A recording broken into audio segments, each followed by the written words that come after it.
Alright guys, another day, another night. Thank you Lord. Nahapo. Tumakbo ko. Tumakbo ko nito. Sobrang lamok kasi. So guys, ngayon po andito po ito tayo sa mga biik ko. Magpapakain po tayo.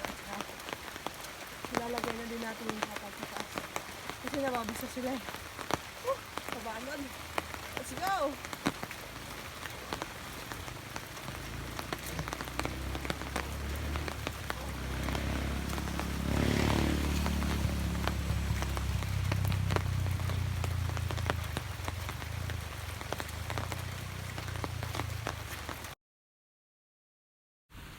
So ayan guys, hinata ko na yung trapal at saka pinakain ko na rin yung mga biik.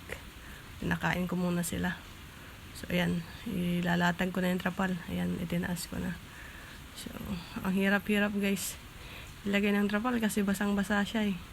Kaya ayan, nakyat ko na sa taas. So, hirap talaga. Hirap talaga ilagay yung trapal kasi basa. So, ayan na, nalagay ko na. Diba? Ang bilis. So, ayan guys, pauusukan ko na yung mga biik kasi sobra yung lamok, ang lalaki. Sadya po, pag nasa probinsya, pagkalaki-laki ng mga lamok. So, ayan, pinausukan ko na sila. So, anin nga po pala yung biik ko dyan na inaalagaan. Kaya, ayan. Sobrang ulan po ngayon.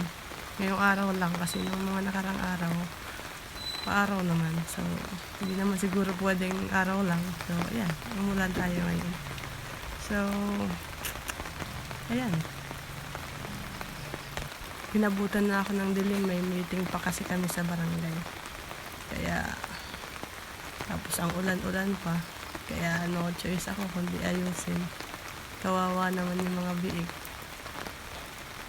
Kaya, yun lamang po. Maraming salamat po sa mga nanonood.